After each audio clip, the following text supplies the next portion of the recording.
glad that he will, quote, overcome it. CeCe, how tough is it for athletes to deal with injuries like this? Oh, man, injuries. And I'm starting to see a bad trend. It's following what happened in the NFL this season. A lot of stars, NFL, hurt this season. Now, NBA, I'm not wishing on you, but, man, it's been a rough 10 days. Yeah. I mean, we've lost a lot of star power, and none worse than the injury in the last year of his contract, a guy who had proven himself to the Pelicans organization, playing the best basketball of his career, probably in the best mental state that we've seen him in since he's coming into the NBA. That Achilles injury is serious. Don't see a lot of people come back the same from that. His size. Yes, yes. It's going to be interesting to see what New Orleans does. I mean, how much do they offer him? You're obviously going to pay him the max. Do you go, the full 5 years? Right. I mean, that's a tough decision. The name you're going to hear that's concerning is Elton Brand. Elton Brand was the last really big guy who was an all-star level player to suffer this type of injury. He never fully recovered from it. I just want to note how he suffered the injury, hustling for a loose ball, something he'd been knocked for not doing in Sacramento. Yes. I really like Boogie, and I hate that this happened to him. Well, more bad injury news. This one for the Cavaliers last night. Kevin Love will miss 6 to 8 weeks after breaking his hand in the loss to Detroit. Chris Broussard, what will the injury mean for Isaiah Thomas's role now? Well, I know what Isaiah thinks it means. More shots, baby. I mean, last night he only took 10, but he was aggressive. He got to the line 13 times, hit 12. Here's a question. Does Isaiah feel like he played well last night? Because he was negative 25. Yeah. He scored 19 points, 12 or 13 from the free throw line, but negative 25. Is he in his mind saying, I played well, or does he understand we gotta be better? And those calls, it's not like most of those were obvious fouls. Some of those calls he got bailed out on. Like that 12 or 13 could have easily been 6 of 7. I agree. So he wasn't driving to the rack repeatedly. There a couple were on jump shots. The one, and I mentioned this earlier, possible silver lining of the Kevin Love injury is Isaiah Thomas now, you don't have to worry about this big three. It's LeBron and he. He knows LeBron is the best player on the team. Does he? I think I'm just messing. I understand Isaiah Thomas has to play with an outsized ego. He knows LeBron's. He definitely didn't think Kevin Love was better than him. Like, no question about it. But Love, I agree with you. Right. And so I think that's the one possible bright side is with Love out, if Isaiah Thomas can find more of a rhythm or any rhythm, because this team cannot win a championship without Isaiah Thomas playing excellent basketball. I know you think Conference champion. Yeah, they can't win a championship. Either way, you just think they're. I know you think LeBron can do all, and he can do most. They can't win a championship. But Kevin Love, to me, is a lot like Chris Bosh. Underappreciated. Really versatile, a lot of skill. Sacrificed a lot of his game offensively, even played further away from the rim than he preferred to do. Man, and Chris Bosh, when he was out of the lineup there in Miami, they were a different team. I just believe Cleveland, Isaiah, especially because Isaiah, there's more pressure on him. That injury did not help him last night.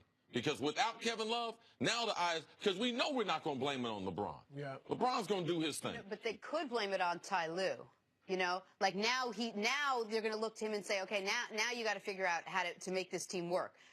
Whether you're going to trade someone, whether you're going to bring someone in, you got to get Isaiah Thomas up and running again, figure out a way for smart selection, smart shot selection, not a million shots a game, and figure out a way to get in there and play with LeBron if these two are the guys that are going to take. Yeah, Ty Lue is always going to be part of the blame. Any coach that's with LeBron, except Popovich, that's right.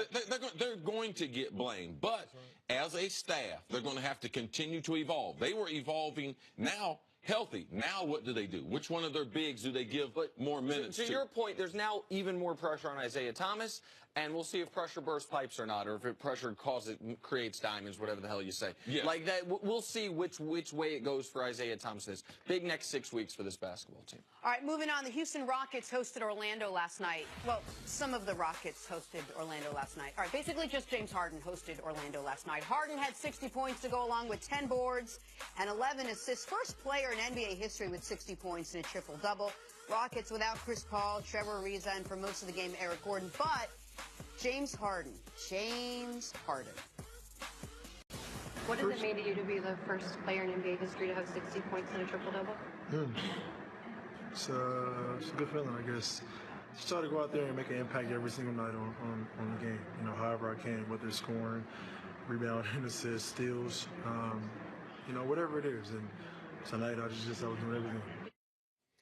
Really just incredible insight into what James Harden's thinking, what his mindset was, just in his intentions, his goals in life. He's an open book. Honestly. How impressive was that performance last night? Look, anytime you do something that has never been done, How long have they been playing basketball? Well, the NBA, 70 years, 70, 71 years, whatever it is. Not just for that reason, though, but for the reason that in the 60s, we know Wilt Chamberlain, Oscar Robertson put up video game numbers. 30% more possessions. They were so fast, it's almost impossible. The level of play among the other players. Yes. I mean, Wilt did things that we will never see done again, statistically.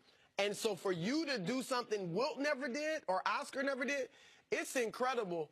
This guy, he's so unusual because most of the stars today, you can point to some physical attribute. Kevin Durant, 7 feet tall, but plays like a guard. LeBron, just, you know, never huge. seen that body size, power, Steph Curry's speed. superhuman shooting. Exactly. Yes. Westbrook, the explosiveness. Harden, not incredibly athletic. No. I mean, he is so skilled. He's smart. Smart, skilled. I never could have foreseen this with him coming out of college. A lot of people liked him, absolutely. but nobody saw this. He's phenomenal. He's going to be the MVP. Listen, he won it last night. I just want, barring an injury, James Harden's the league MVP. Like, I'm the guy that says LeBron should have won 9 of the last 10.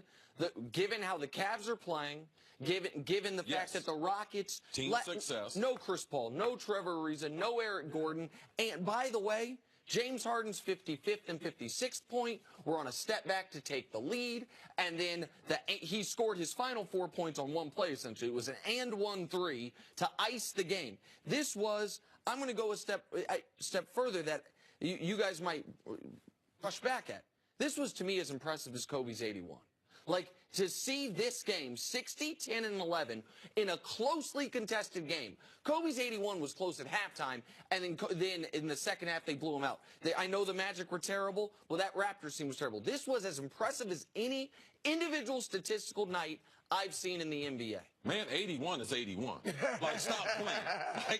Like, besides Wilt's 100, I mean, man, 81 is 81. Now, he talked about before, especially with that era of basketball, when you don't have players like Wilt, you didn't have players like Oscar, were able to duplicate the 60 triple-double. It stands by itself. But I'm not going to throw any shade at Kobe Bean Bryant, that 81, because that was an amazing. Kobe, how many did he get on his last night? What? Oh, 60. 60. Okay. Not only did he have 81, but Kobe had another 60. Listen, I think Kobe's most impressive game wasn't the 81.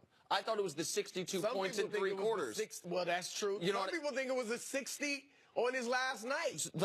And again, I don't think it's throwing shade. I'm saying it's as... It was that kind of special. I'm not going to push back on you because Kobe had 2 assists. 81 points, but 2 assists. I ain't got time to pass. I'm trying to get by this. And I'm going to stick with the never been done because, 81 had been done as far as Wilt scoring 100. And let me just, real quick, I just want to tell the audience one other thing. How lucky we are these last 2 years. Going into last season, in NBA history, there had been 2 50-point triple-doubles. One by Kareem, one by Wilt. In the last year and a half, Russ has 3, Harden has 3.